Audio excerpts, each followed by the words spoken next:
Hola estimados, gusto saludarlos nuevamente acá en el canal de Tino de Icon.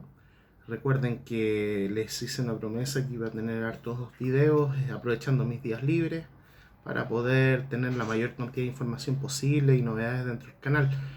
Hemos estado un poquito ausentes por el tema de las fiestas patrias, pero vamos a retomar. Por ahí ya hay un video del ranking de luchadores, pero vamos a hablar de fútbol. Vamos a hablar un poquito de una investigación que estuve realizando, que la considero bien objetiva. Ustedes saben cómo pienso con respecto a los temas futbolísticos y creo que es importante de compartir. O sea, miren, vamos a hablar a cómo llegamos a inferir que es el mejor campeonato de fútbol chileno de la historia, analizando las más de 80, 90 ediciones desde 1933 hasta ahora. Todos sabemos que el campeonato nacional chileno en estos últimos años ha sido un desastre, cero proyección internacional, los equipos llenando caja y después vendiendo los jugadores. No hay grandes proyectos en estos momentos. Por lo cual se ha dado una irregularidad en los últimos años que en cierta medida su, entre comillas, mejor referente hoy por hoy es Universidad Católica. Es decir, última ediciones campeonas, bicampeonato y posible tricampeonato. Así que haciendo un recorrido, viendo las estadísticas y también comentarios de otras personas, me han señalado, o sea, se me ha señalado o he percibido que han habido grandes campeonatos en la historia. Por ejemplo, yo le hablo de uno que viví en particular a través de la lectura con revista Estadio, el de Everton de Viña en 1950, que estando de mitad de tabla llegó a empatarle en la última fecha a la Unión Española y logró tener campeonato en un partido de definición. Después me puedo trasladar a 1959, a donde inició la rivalidad de Colo Colo con la U, a donde también ganó en un partido de definición Universidad de Chile. También puedo hablar de 1961, donde las universidades a última hora definieron el campeonato y Universidad Católica consiguió el título. El año siguiente lo consiguió la U. También podríamos hablar de 1973, donde la Unión Española doblegó a Colo Colo, que había sido finalista de la Libertadores, transformándose en un gran campeonato y donde, por ejemplo, sucedieron cosas como que Universidad Católica descendiera el año 1973. Ya después vamos avanzando en los años y ya podríamos encontrar el de 1980. El de 1980 que también fue como infartante, que a última hora Lota Schwager le empata a la U y le cuesta el título y logra que Cobreloa obtenga su primera estrella en 1980. Ya después, si me preguntan de los campeonatos modernos, no puedo decir mucho porque los campeonatos con llaves de eliminación para mí, los con playoff, no, no encuentro que muestran chispazos en el fondo. O sea, como lo que pasó con Cobresal, lo que pasó con O'Higgins, lo que pasó con Huachipato. Y también algunos títulos de Colo Colo en la U. Más que nada en los últimos años se ha visto como hegemonía. Por ejemplo, lo que tuvo la U en el tricampeonato, lo que tuvo Colo Colo con con la época de Claudio Borghi. Y ahora lo de Católica. Entonces, reuniendo todos esos antecedentes, podemos hablar de grandes campañas de ciertos equipos. Pero tomando como un mix de todas las cosas, sin duda alguna, para mí, independiente del resultado final, el mejor campeonato nacional de la historia es el de 1994. El de 1994 fue un torneo pero impresionante, un torneo lleno de luminarias, donde mágicamente el fútbol chileno empezó a comprar jugadores de diversas partes de Sudamérica y propiciaron un torneo pero relevante. O sea, cualquier comentarista deportivo, periodista de la época, mismo Bombalet, que en paz descansa, también lo decía, el campeonato de 1994. Menor medida el del 95, pero ya el del 94 más que nada fue como el culmine de cosas impresionantes que pasaron en el deporte chileno. De hecho, Chile todavía no clasificaba en el Mundial y los rankings de FIFA le era considerado entre las 10 mejores ligas del mundo. para que tomen el nivel que tenía. Hoy por hoy creo que superan a la Liga Venezolana nomás y por ahí todo. Así que cambian mucho las situaciones. Tomemos en cuenta los antecedentes previos: Colo Colo campeón de la Libertadores, la Universidad Católica fue subcampeona y después ganó la Interamericana, el Saprissa. Entonces había harto condimento. La U se estaba armando después de haber tenido unas campañas mal. Bueno, tuvo el descenso y después un casi de nuevo descenso que se salvó en guía de promoción, creo que fue el 91. Y el 92 se empieza a armar con el Doctor Orozco. Empieza a sumar la superestrella. Primero llega el Superman Vargas, después llega Rogelio Delgado. Y empiezan a irrumpir otros jugadores, los jugadores que venían de préstamo, por ejemplo Huevito Valencia, que venía de Osorno, se juntaron los hermanos Castañeda, que habían jugado en Palestino inicialmente y ahora están en la U. Entonces hubieron grandes novedades y contrataciones rimbombantes, o sea, pero no por el plano de la U, sino que más en el plano de Colo Colo y Universidad Católica. Colo Colo tenía a Marcelo Espina, que estaba llegando, y jugadores que rompieron por otros lados, que fueron, que ya estaban considerados de la época del 91, Morón, Miguel Ramírez, Jaime Pizarro.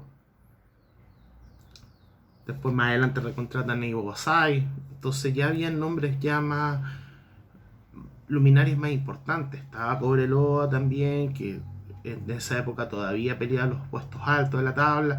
Estaba O'Higgins, que tenía siempre contratada hartos 10 extranjeros y hacía daño. La Unión, que de repente tenía sus chispazos, y con el pelado Costa llegaron a cuarta final de una Libertadores.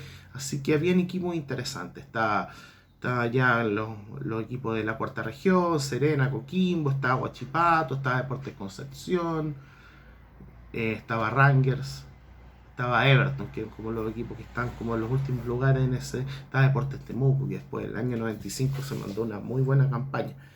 Entonces había harta fe, pero el que tenía las lucas era la Católica.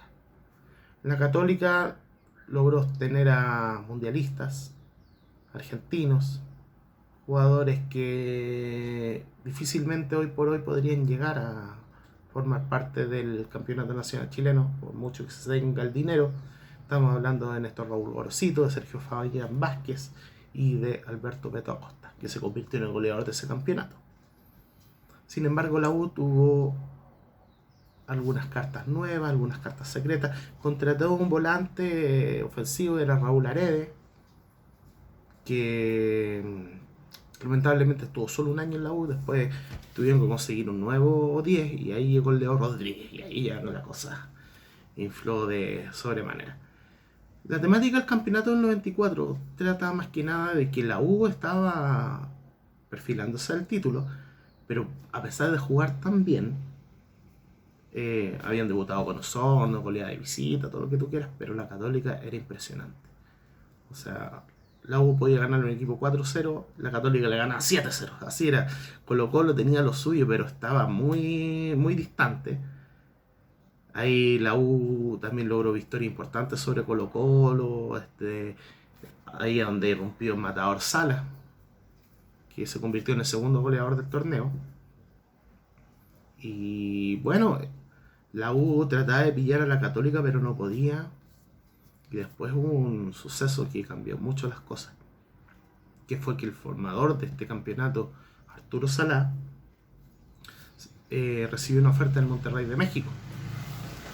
Y al estar con esa oferta, le entregó la batuta a su amigo, compañero de la U de los 80, 70, 80, Jorge Lulo Socias, que era un técnico que no tenía ni la mitad de la experiencia de Arturo Salá. Más se dedicó a ser un continuador del proceso de Salá. Y las primeras fechas se notó porque les costó ganar, se empezó a alejar, perdió con O'Higgins, perdió con la Católica, con 2 hombres menos, y cuando se agarró a combo Murray con Beto Acosta. Y el campeonato estaba a favor de la Católica, ¿ya? Pero también andaba por ahí Colo Colo, Cobreloa y O'Higgins, que también estaban haciendo daño. La Católica, todos hablaban en ese tiempo que iba a ser el campeón indiscutido. Las revistas deportivas ya daban por sentado que era un equipo de antología. De hecho, se me hace como mucho lo que pasó en 1949. En 1949, antes de eso, la Católica era un equipo desastroso que estaba en los últimos lugares de la tabla, y les llegó José Manuel Moreno, que en la década de los 40, lamentablemente, como no hubo mundial, no hubo muchas cosas, no se pudo certificar, pero créanme que era el mejor jugador del mundo en ese momento. Un jugador súper desequilibrante, y con su sola presencia, a pesar de que lo jugó tanto, propició que la Católica saliera campeón en el 49. Y después se fue él, y la Católica técnicamente tenía que descender en 1950, pero no existía todavía bien el tema de la segunda división. Bueno, volvamos al 94. Y Católica tenía esa estampa como de 1949. Ya. También había salido campeón, si no me equivoco, el 87 la Católica, con un plantel también tremendo. Y claro, muchos de los jugadores empezaron a decaer, pero también aparecieron otras figuras importantes dentro del tema de Universidad de Chile, que por ejemplo contaron jugadores que eran atípicos, como por ejemplo está el Pato Mardones, que era un jugador que ya ha pasado los 30 años, que los últimos años de carrera lo hizo en la U y estuvo en los procesos exitosos de Universidad Católica. Logró ganarse el cariño de la hinchada de la U. Y la Católica empezó a enredar puntos, creo que fue con Regional Atacama, creo que fue con Antofagasta, con derrotas como 2-1, una cosa así. Y la U lo empezó a pillar. Y llegó el momento que estén con una igualdad de puntaje, como a 3 fechas del final, la U se enfrenta a la Católica. Ese partido mítico en el Estadio Nacional, ahí creo que fue expulsado Orosito, fue como muy bien visto. El arbitraje Carlos Robles, que hasta el día de hoy lo persiguió el tema de que decían que era de la U. Finalmente la U ganó, quedó en la punta. Después le tocaron algunos partidos difíciles, un partido entre medio con Cobreloa en Calama, y la U nunca había ganado, ganó 4-2. Así que estaba todo listo, y después llegó esa tarde en Salvador, Cobresal descendido, ahí estaba con Rangers descendido. Y bueno, de la historia que todos conocen, el primer tiempo la U muy nervioso y Cobresal aprovechó 1-0, Adolfo Valle metió el gol, ex Católica, y después había que darlo vueltas a como de lugar, y no llegaba el nerviosismo, la presión de 25 años de no tener campeonato, se estaba haciendo sentir, hasta que finalmente se cobró ese penal donde Pato Mardones consiguió el golazo, en el cual marcó el 1-1 final y la victoria por un punto de diferencia para la U, y logró el campeonato. Y Católica, teniendo un equipazo, teniendo un técnico que ya había dejado la imagen de ser perdedor a un técnico exitoso como Manuel Pellegrini, se quedaron con los crespos hechos. Y finalmente en 1995 fue igual, pero claro, fue un poco menos dramático que el año 94. Entonces fue un título muy histórico donde hubo equipos de todo, para todos los gustos, donde resaltaron todos los equipos del fútbol chileno. Entonces da a entender que podían salir cosas interesantes de ahí. ¿Ya? Ahí terminó. Era primero la U, segundo Católica, tercero Colo Colo, cuarto Cobreloa, quinto O'Higgins, sexto La Unión, así fue. Después abajo quedó, creo que estuvo Provincial Osorno y Coquimbo como en la liga de promoción, y últimos eran Rangers y Cobresal. Ahí está, claro. Los otros años estuvo Everton, Wander, otros equipos de ahí. Así que fue interesante ese campeonato y lo que marcó para la institución, el despegue y la creación de otro gran campeonato como en 1995 del fútbol chileno. Así que han habido reportajes del CDF que me han inspirado a poder hacer este video, pero es un campeonato que seguí muy de cerca siendo chico, gracias a mis papás, gracias a la influencia en las revistas, que me gustaba leer mucho sobre fútbol en esa época. Yo no quiero como detenerme en eso, no porque sea de la U, crea que el mejor campeonato es... Quizás podría haber tomado el del 73 como gran campeonato también. Pero siento que el 94, engloba todo. Buenos partidos, buena asistencia público y figuras de orden mundial en los pastos de Chile jugando. Así que larga vida a ese campeonato, y ahí después no sé, creo que hay algunos videos de partidos importantes del campeonato en YouTube como para chequearlo. Así que eso, quería compartir el que a mi juicio es el mejor campeonato del fútbol chileno de la historia, que es el de 1994. He dicho. Un abrazo grande, cuídense. Nos vamos a ver en un próximo video. Adiós.